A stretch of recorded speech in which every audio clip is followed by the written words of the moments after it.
بسم اللہ الرحمن الرحیم۔ شروع اللہ کے نام سے جو بڑا مہربان نہایت رحم والا ہے۔ رب کو پیارے رب راضی ہے انہاں ان رب کو پیارے رب راضی ہے انہاں ایویں پیر چوم دے اسی اللہ والیاں دے ان رب کو پیارے رب راضی ہے ناتے ایویں پیر چوم دے اسی اللہ والیاں دے ان رب کو پیارے خالق دی کل خدائی اے انہاں دی بادشاہی خالق دی کل خدائی جو چاو دے نہ کر دے دین دے سپاہی جو چاو دے نہ کر دے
شرف ہے، بہت بڑی عزت ہے،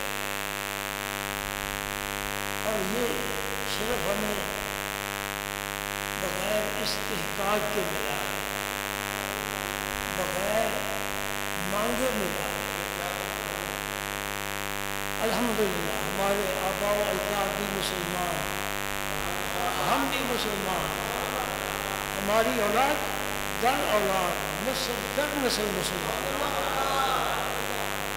یہ اللہ کا کرم ہے۔ پھر ایسا عمدہ دین عطا فرمایا کہ رب فرماتا ہے ان الدین عند اللہ الاسلام، اور ایک جگہ فرمایا وَمَن يَبْتَغِ غَيْرَ الْإِسْلَامِ دِينًا فَلَن يُقْبَلَ مِنْهُ۔ ساری دنیا کو بتا دیا، عرش والا فرما رہا ہے میرے نزدیک دین صرف اسلام، اور جو اسلام کے علاوہ کسی اور دین کی طرف رجوع کرے گا اس کا دین کبھی قبول نہیں کیا جائے گا۔ اور دوستو یہ زندگی تو فانی ہے، ہم بھی فانی ہیں، اور کائنات کا ہر فرد فانی ہے، لیکن جو اس دنیا سے جائے گا اور دین اسلام لے کر جائے گا فقط جنت اس کے لیے ہے۔ اور اس میں ہماری کوشش اور محنت کا کوئی دخل نہیں، فقط اس کا کرم، فقط اس کا کرم۔ جب آخری وقت آتا ہے، آخری ہجکی آتی ہے، انسان کے بس میں نہیں ہے کہ وہ کلمہ پڑھ سکے، اس کا کرم ہوتا ہے تو کلمہ پڑھتا ہے، اور کتنے بے نصیب یوں ہی چلے جاتے ہیں۔ یہود و نصارہ، ہندو، سکھ، جتنے بد عقیدہ لوگ ہیں یوں ہی دنیا سے چلے جاتے ہیں۔ نشان مرد مومن بات و گویم جو مرگا یا تبسم پر لبے ہوس۔ علامہ اقبال فرماتے مرد مومن کی میں تجھے نشانی بتاؤں، جب وقت موت آتا ہے تو وہ مسکراتا ہوا جاتا ہے۔ یہ مسکراہٹ کیوں ہے؟ اس لیے اس وقت عالم غیب کے پردے اٹھا دیے جاتے ہیں اور اسے رب کا دیدار ہوتا ہے، اور اس کی روح بڑی تیزی سے جسم سے نکل کر اسرائیل کے ہاتھوں چلی جاتی ہے۔ ارے میں کس دنیا میں زندگی گزار رہا تھا جہاں گرمی سردی بھی پریشان کرتی ہے، بیماری پریشان کرتی ہے، پڑوسی بیمار پریشان کرتا ہے، معاشی مسائل پریشان کرتے ہیں، پریشانیوں کا گھر یہ دنیا ہے۔ میں جا رہا ہوں، چھوٹ کر جا رہا ہوں، اور فرشتے کہتے ہیں یا ایتھا النفس المطمئنہ ارجعی الی ربک۔ ساری زندگی تو رب کو راضی کرتا رہا، رب تو اس سے راضی ہو چکا ہے اور تیرے لیے منزل آسان فرما رہی ہے، اے مطمئن نفس چل لوٹ اپنے رب کی طرف۔ بڑی خوشی سے جائے، بڑی خوشی۔ ایک مسئلہ بتاؤں، اس لیے بیٹھا ہوں، کچھ طلباء بھی تشریف لاتے ہیں اور منتہی طلباء، مجھے ان کی بھی رعایت مقصود ہوتی ہے۔ جو کچھ میں نے کہا ہے، ایک سوال سامنے آ گیا اور بڑا عام سوال ہے، اور اس کا جواب ہر ایک نہیں دے سکے گا، کیونکہ ہر ایک کو وہ صحبت میسر نہیں جو اس فقیر کو صحبت میسر۔ میں نے علم کا نام نہیں لیا، عالم بڑے ہیں، میں تو کچھ بھی نہیں، میں صحبت کی بات کر رہا ہوں۔ مکے کا بدو مکے کا بدو حضور کی صحبت میں آ گیا، دنیا کے امام بن گیا۔ بات سمجھ رہے ہو؟ الحمدللہ مجھے وہ صحبت حاصل ہے۔ سوال یہ ہے کہ میرے نبی کریم جو ساری کائنات سے افضل ہے، رب کے بعد تو ان کا ہی درجہ ہے، اور کون ہو سکتا ہے؟ جب آپ کی روح مبارک قبض کرنے کا وقت آیا تو آپ کو بڑی تکلیف محسوس ہوئی۔ یہ سوال ہے، اور میں تو یہ کہہ رہا تھا کہ مومن کو دیدار ہوتا ہے، اس کی روح بڑی خوشی سے جاتی ہے۔ تو مومن تو وہ بنانے والے ہیں، خود سراپا ایمان ہے، ان کی روح مبارک کیوں نہیں جبریل کے پاس جا رہے ہیں؟ جتنا سوال مشکل ہے اتنا ہی جواب آسان ہے۔ پلے پارنے والی باتیں، یہ قیمتی جوہر آپ کو ہر جگہ سے نہیں ملتے۔ خالص دودھ بھی کسی کسی دکان سے ملتا ہے، دودھ فروش تو بڑے ہیں نا، البتہ جو کم علوم آ جائے اسے خالص دودھ ملتا ہے۔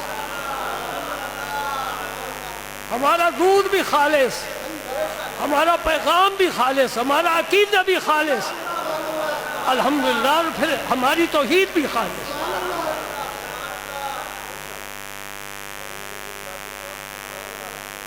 دیکھیں جسم سے جب روح پرواز کرتی ہے، نکلتی ہے، اس کا کوئی مستقر ہوتا ہے۔ مستقر سمجھتے اس کے روح کے ٹھہرانے کی جگہ۔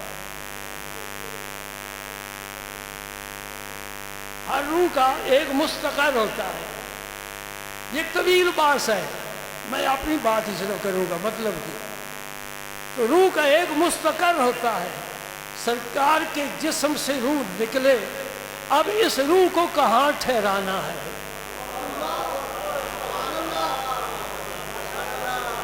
بات سمجھنے والی ہے، غور کرنے والی ہے۔ اس جسم پاک سے جب روح نکلے گی، اس روح کا مستقر، اس روح کا ٹھکانہ کون سی جگہ ہو سکتی ہے؟ کوئی جگہ وہ ہو سکتی ہے جو جسم سے افضل ہو۔ بڑی توجہ کے ساتھ سنو، کوئی منطقی مسئلہ نہیں ہے، عام سمجھنے والا ہے۔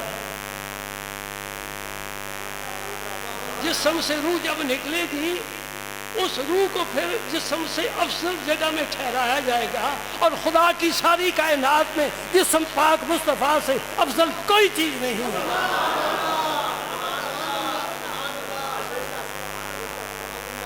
آئی سمجھ میں؟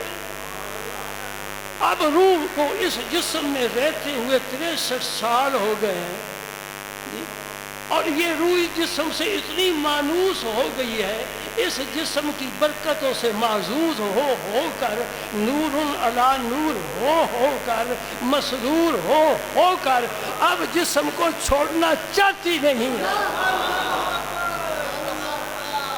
میں جاؤں تو کہاں جاؤں؟ مجھے پتا ہے کوئی اس سے افضل مستقر نہیں ہے۔ ادھر رب کا قرآن کہتا ہے کل نفس ذائقۃ الموت۔ اس کا یہ معنی بہت غلط ہے، ہر نفس نے موت کا ذائقہ چکھنا ہے۔ ذائقہ کا خود معنی چکھنا ہوتا ہے، ہر شخص نے موت کو چکھنا ہے۔ بات سمجھ رہے ہو؟ موت کا ذائقہ نہیں چکھنا، یہ معنی غلط ہے، ہر شخص نے موت کو چکھنا ہے۔ یہ بات ذہن میں آ گئی؟ اب میں آگے چلتا ہوں۔ اب وہ جسم روح جسم سے نکلنا نہیں تھا۔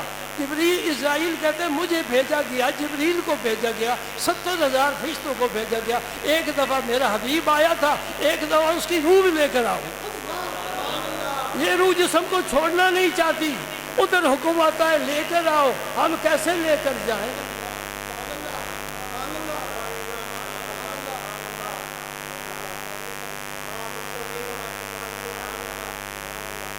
یہ سبق ذہن نشین ہو گیا۔ اب میں بتاتا ہوں چکھنا کیا ہوتا ہے۔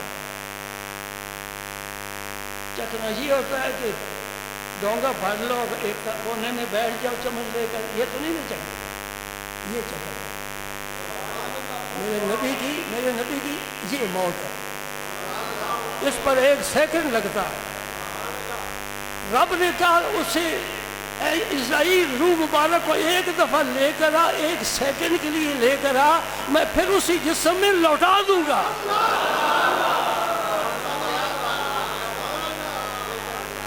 یہ ہے حیات النبی۔ کیونکہ اس جسم پاک سے بہتر کوئی مستقر نہیں ہے، لہذا وہ جسم پاک سے نکلے گی 1 سیکنڈ کے لیے، وعدہ الہی پورا کرنے کے لیے، ملائکہ کو دکھانے کے لیے، اور پھر میں اسی جسم میں لوٹا دوں گا۔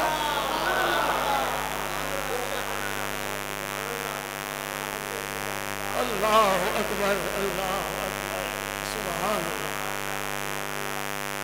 میرا بھی جی چاہتا تھا کہ آج میں یہ روزے کے مسائل نہ بیان کروں، حضور کے فضائل بیان کروں۔ اس میں میری روح کو بڑا فائدہ ہوتا ہے، اور میں تو اکثر سرکار کے بارے ہی سوچتا رہتا ہوں۔ کسی نے خوب کہا چو در خواب باشم تو ہی در ضمیرم، چو بیدار گشتم تو ہی در خیالم۔ 2 ہی حالتیں ہوتی ہیں آدمی کی، یا نیند کی حالت ہوتی ہے یا بیداری کی حالت ہوتی ہے۔ وہ فرماتے جب میں بیدار ہوتا ہوں میرے ذہن میں خیال میں تیری ذات ہوتی ہے، جب میں سو جاتا ہوں میرے ضمیر میں بھی تو ہی ہوتا ہے۔ الحمدللہ۔ دوستو جہاں کسی کو لطف آ جائے وہ دوسرے کو دعوت دیتا ہے۔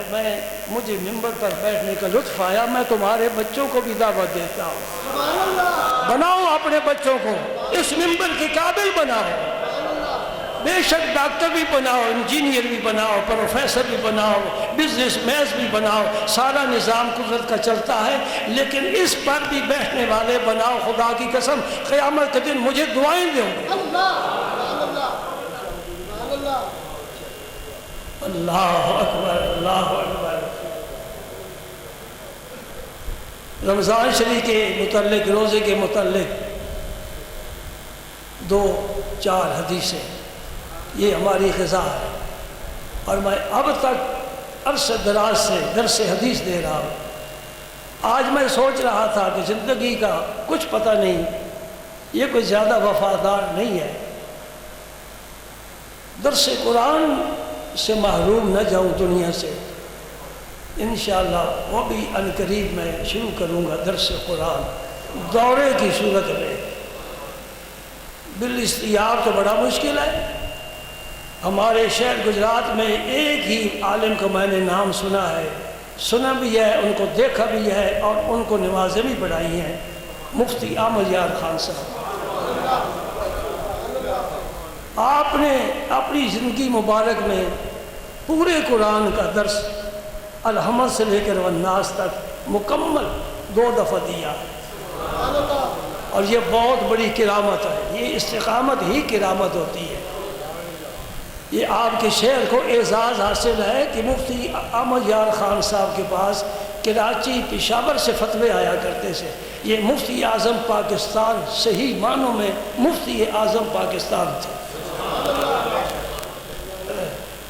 اور ان کی موجودگی میں ان کی ممبر پر میں چوک پاکستان میں آ کر سن 69 میں بیٹھا ہوں۔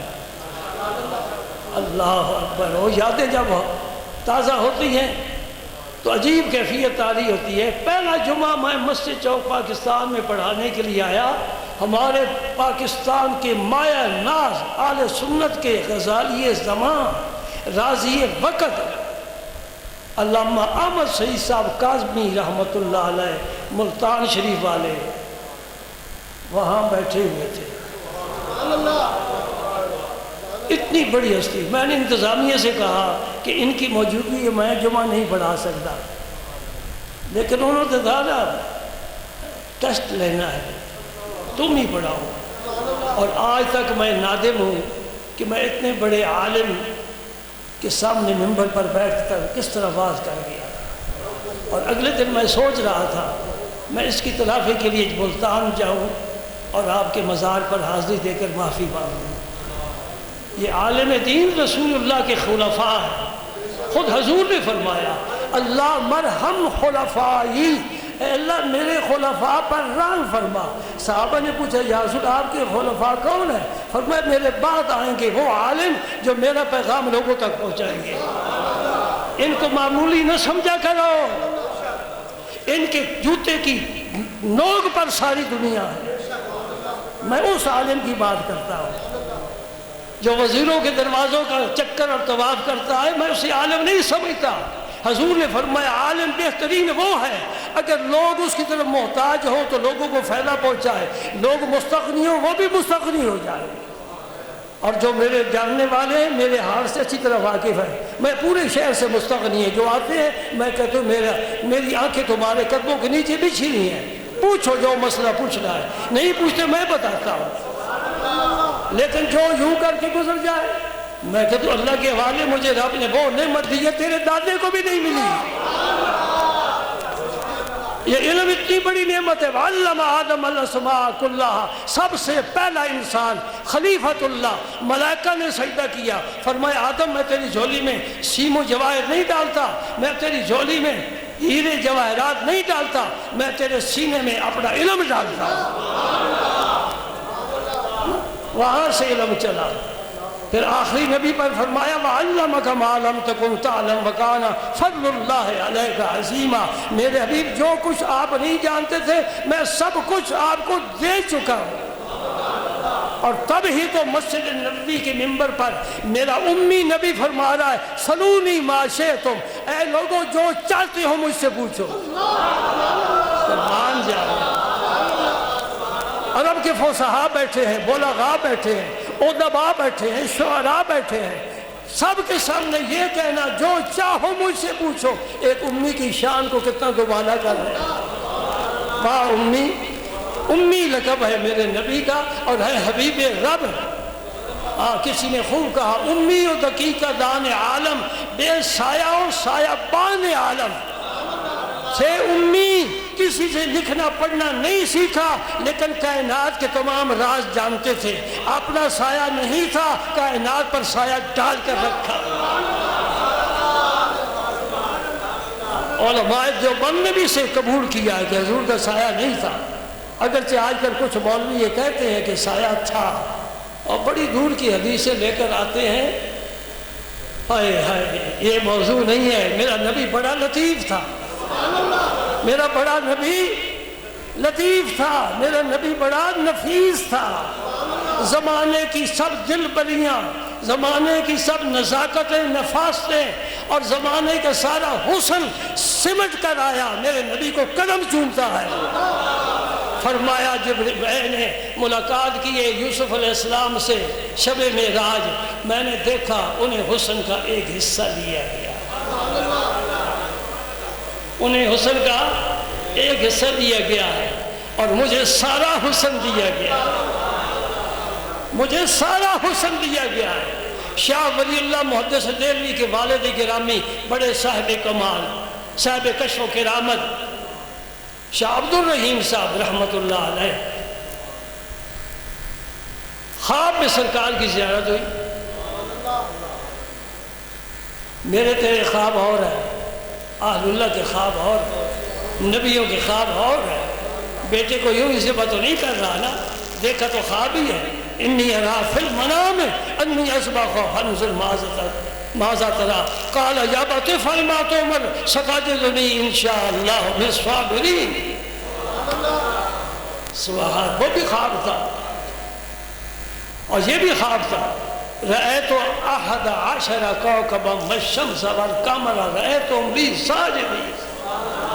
یوسف علیہ السلام کہتے ہیں ابا جی میں نے 11 ستاروں کو دیکھا، چاند کو دیکھا، سورج کو دیکھا، میرے سامنے سجدہ کر رہے ہیں۔ یا اور کیا فرمایا یا بنی لا تقصص رؤیاک علی اخوتک فیکیدوا لک کیدا ان الشیطان للانسان عدو مبین۔ بھائیوں کو نہ سنانا، اگر درس تفسیر شروع ہو گیا تو پھر میں آپ کو یوسف کا حسن دکھاؤں گا انشاءاللہ، آئے گا وقت۔ لیکن میں یہ ذوق دیکھنا چاہتا ہوں جو رمضان میں ہے، یہ رمضان میں ہے، یہ پورا سال ہونا چاہیے نا۔ رب تو رزق سارا سال دیتا ہے، تو سو جاتا ہے تیری سانس چلتی رہتی ہے، کون چلا رہا ہے؟ اماں تو نہیں چلاتی۔ اب دیکھو تو کوئی خبر نہیں ہے، بیوی تو سانس نہیں بھر رہی ہے، کدھر سے آئے؟ تو سو رہا ہے، تیری زندگی کا تسلسل جاری ہے۔ 950 سال نوح علیہ السلام نے تبلیغ فرمائی، 950 سال یہ پرزہ حرکت کرتا رہا، سیل ختم تو نہیں ہوا۔ کبھی غور کیا ہے؟ چائنا کی ایجادات پر بڑے حیران ہو، بڑے عاشق ہو، فریفتہ ہو، دوڑے چلے جا رہے ہو چائنا چائنا، مال لائیں۔ کبھی اپنے اندر جھانک کر تو دیکھ تیرے گھر میں اتنی فیکٹری لگی ہوئی ہے، گندی سی بھینس گوبر میں بیٹھ جاتی ہے، کبھی اس کے اندر جھانک کر دیکھا تو نے؟ رب نے اندر پورا کارخانہ لگایا ہے اور چلا رہا ہے، سبحان اللہ۔ وہی چارہ کھاتی ہے، باجرہ مکی وغیرہ کھاتی ہے، اندر معدہ تو ایک ہی ہے نا۔ معدے کو حوض البدن کہتے ہیں، حوض البدن میں یہ غذا جاتی ہے، پھر دودھ کیسے بنتا ہے؟ ہم بھی نہیں بنا کر ڈبے میں بھر کر بیچ رہے ہیں۔ حرام ہے کہ وٹامن کا ایک ذرہ بھی اس میں ہو۔ اب کیا کریں، وہی پیتے ہیں نا، تو پھر صحت بھی ایسی ہی ہوگی، بیماریاں بھی ایسی ہی آئیں گی۔ اس کے پیٹ میں ہی یہ قرآن میں ذکر ہوا ہے نا، میں ویسے تو ایسی بھینسوں کی باتیں کرنے کے لیے نہیں نہ بیٹھا، قرآن کی بات کر رہا ہوں۔ رب اپنی قدرت دکھا رہا ہے کہ میں کتنا بڑا صانع ہوں، میرا کتنا بڑا کارخانہ ہے، میں سب سے بڑا کاریگر ہوں، ایسی چیزیں بناتا ہوں کہ پوری دنیا نہیں بنا سکتی۔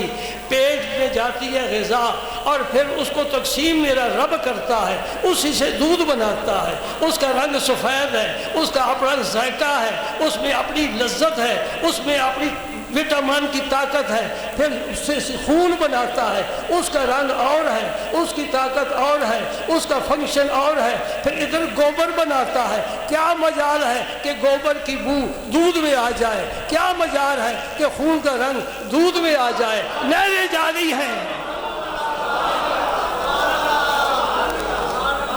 کبھی غور کیا ہے؟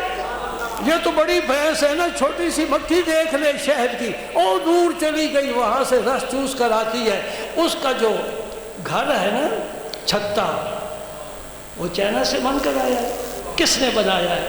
اور چھوٹی سی مکھی نے بنایا، رب نے اس کو علم دیا ہے نا۔ اللہ پاک فرماتا ہے میں نے شہر کی مکھی کی طرف وحی کی ہے، یعنی خفیہ پیغام بھیجا ہے، اسے تربیت دی ہے کہ یوں چھتا بنا۔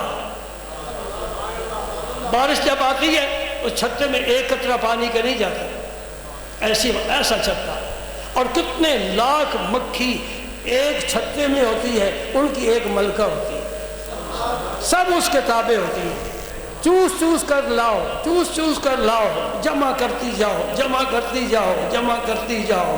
یہ آپ چکھیں، گلاب کی پتی کو چبائیں، ذائقہ کڑوا محسوس ہوگا، چنبیلی کی پتی چبائیں، ذائقہ کڑوا محسوس ہوگا۔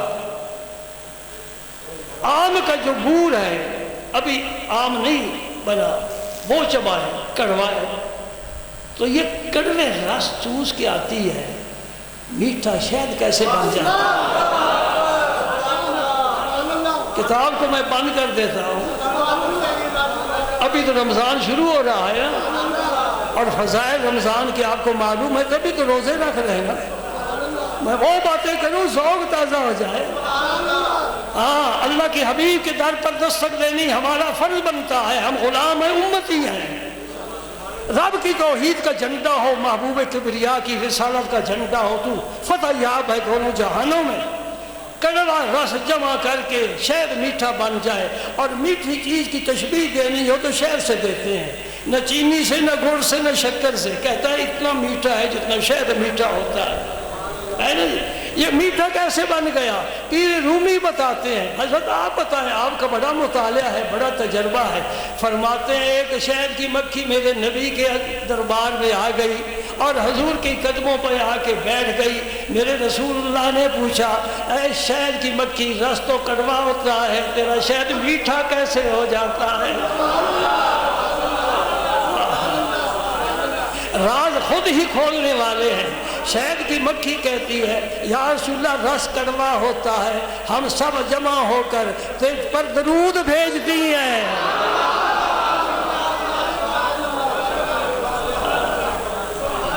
اب تجھ پر درود بھیجتی ہیں، اس کی برکت سے رب ہمارے کڑوی رس کو میٹھا کر دیتا ہے۔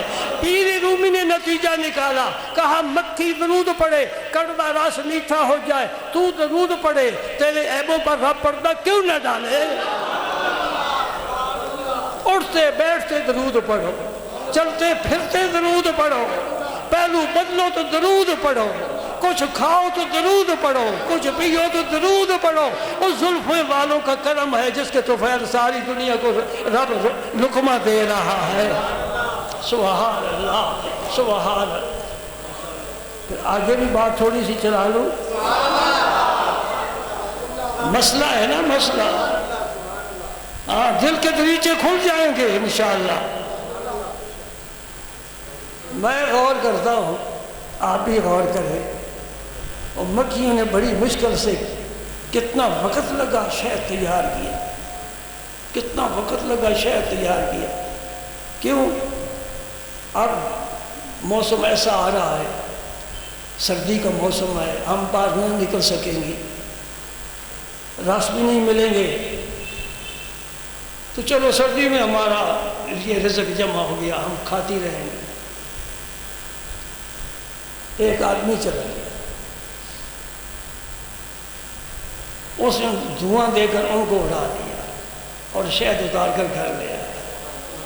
مکھی خوش اور مطمئن ہے، چلو میرے کام نہیں کسی مومن کے کام آ گیا۔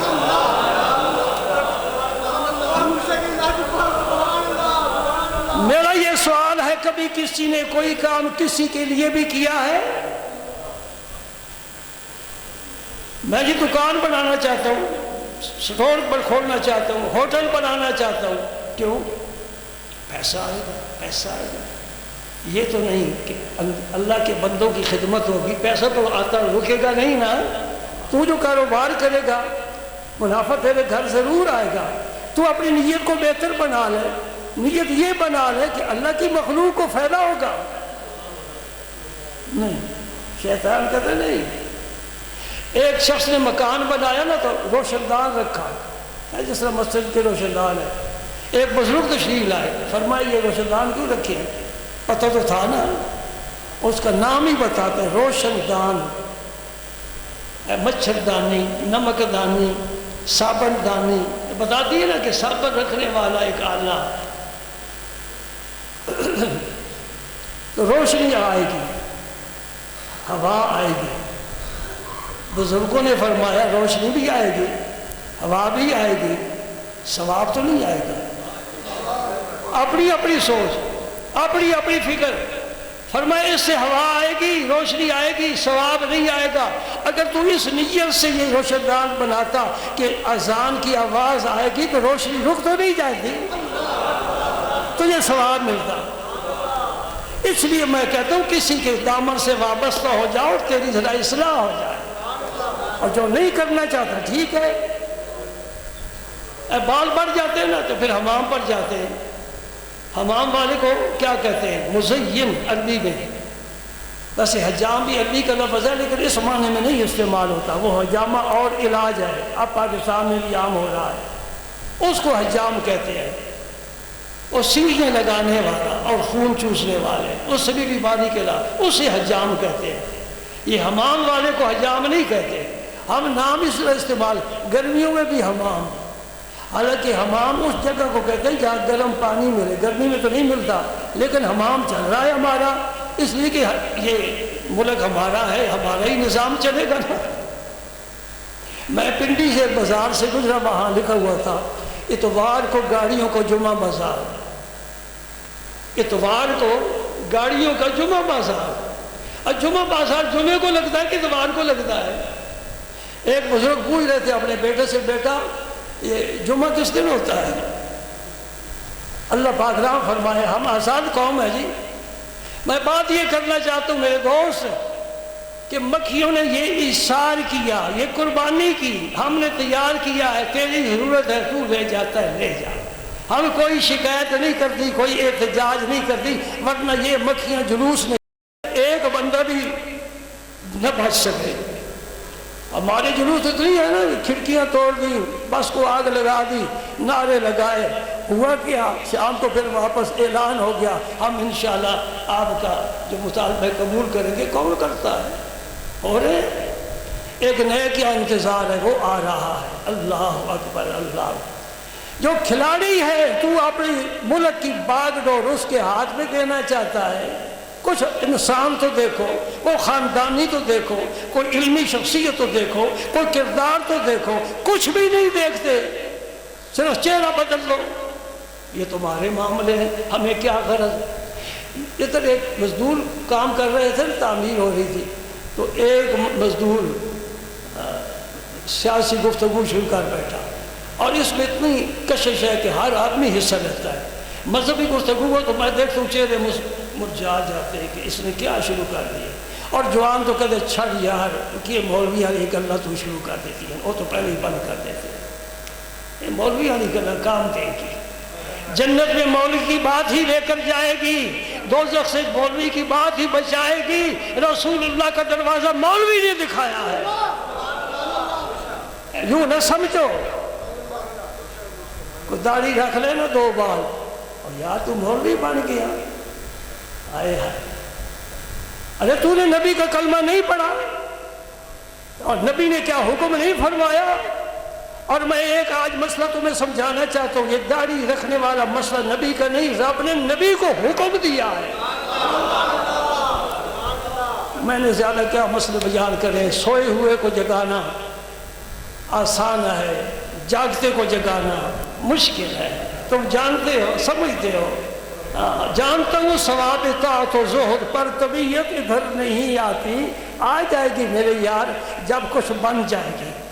اور بات سناؤں آپ کو، وقت زیادہ ہو رہا ہے، رمضان میں پھر خشکی بھی ہو جاتی ہے نا، اور اگر مجھے خشکی ہوگی تو پھر تمہاری خیر نہیں ہے۔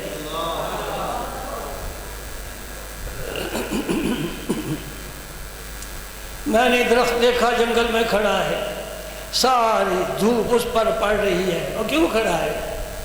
تجھے اس دھوپ کا کوئی فائدہ ہے؟ نہیں، مجھے کوئی فائدہ نہیں، کیوں کھڑا ہے؟ دھوپ سے رہا ہے، میں کسی کا انتظار کر رہا ہوں، میں کسی مسافر کا انتظار کر رہا ہوں۔ تم بھی اس نخل کی طرح لوگوں کو راحت پہنچانے کا سایہ مہیا کرو، تمہارے فائدے اپنے، لوگوں کو، حضور کی امت کو فائدہ اٹھاؤ۔ پھلدار درخت ہے، جنگلوں میں عام طور پر بیر کے درخت ہوتے ہیں، اور کہا گیا مسافر، انہیں کہا سائے میں بعد میں بیٹھوں گا، پہلے کچھ بیر تو کھا لو۔ انہیں مارا پتھر، کچھ بیر گرے، بیر سے زیادہ پتے گرے، اس کی شاخیں ٹوٹ گئیں۔ میں نے کہا تجھے غصہ نہیں آ رہا؟